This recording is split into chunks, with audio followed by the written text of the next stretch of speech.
చెట్లు లేని మెట్టల మీద నేను నదులను పారజేయను, లోయల మధ్యను ఓటలను ఉపకచేసెను, అరణ్యమును నీటి మడుగుగాను ఎండిన నేలను నీటి బొగ్గలుగాను చేసేదను.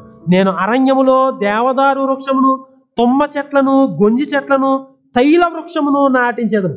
అడవిలో తమాల వృక్షములను, సరళ వృక్షములను, నేరేడు వృక్షములను నాటెదను అని వాగ్దానం చేస్తున్నాడు. అయ్యో, మనకి చెట్లు లేవు, పుట్టలు లేవు, జీవము లేదు, మనం చచ్చిన వారము, చెరలో ఉన్నాము, అపవాది శత్రువు యొక్క చేతిలో చిక్కుపడిపోయామనేటువంటి జనులకు దేవుడిచ్చే వాగ్దానం ఏంటంటే, చెట్లు లేని మెట్టల మీద నేను నదులను పారజేసేదను,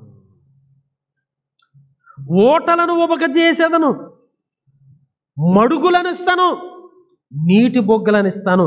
43వ అధ్యాయం 19వ వచనం నుండి నేను చదువుతున్నా చూడండి. ఇదిగో నేను ఒక నూతన క్రియ చేయుచున్నాను, ఇప్పుడే అది మొలుచును, మీరు దానిని ఆలోచింపరా? నేను అరణ్యములో త్రోవ కలుగు చేయుచున్నాను, ఎడారిలో నదులు పారజేయుచున్నాను. నేను ఏర్పరచుకొనిన ప్రజలు త్రాగుటకు అరణ్యములో నీళ్లు పుట్టించుచున్నాను, ఎడారిలో నదులు కలుగు చేయుచున్నాను. అడవి జంతువులను, అడవి కుక్కలను, నిప్పుకోళ్ళను నన్ను గణపరచును. నా నిమిత్తము నేను నిర్మించిన జనులు నా స్తోత్రములను ప్రచురము చేదురు.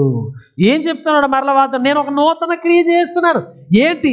మీరు కోల్పోయినటువంటి జీవ జల నదిని మరలా మీకు ఇస్తాను. మీ యొక్క తృష్ణ నేను తీరుస్తాను. యెషయా గ్రంథంలో అన్నాడు, విగ్రహారాధన చేయవాడు ఎట్లా ఉంటాడంటే, వాడి కల్లో మంచి లివింగ్ స్ట్రీమ్స్ వస్తా ఉన్నాయి, నీళ్ళు పారుతున్నాడు, వాడు గబగబ గబగబ తాగుతా ఉన్నాడు, లేచాడు, కానీ వాడు దాహం అట్లాగే ఉంది, దాహం తీరదు. ఈ లోకంలో మన యొక్క దాహాన్ని తీర్చుకోవడానికి ఏవేవో ప్రయత్నాలు చేస్తున్నాం. జీవ జలముల చేత మనము తృప్తిపరచబడాల్సినటువంటి మనము ఇంకొక వేరే ఆప్షన్స్ చేత, ఎంటర్టైన్మెంట్ ప్రపంచం చేత, ఇంకో విధానాల చేత, ఈ ఆల్టర్నేటివ్స్ ద్వారా మనం ఏదో చేయడానికి ప్రయత్నం చేస్తున్నాం. ఎవరో నింపలేరు.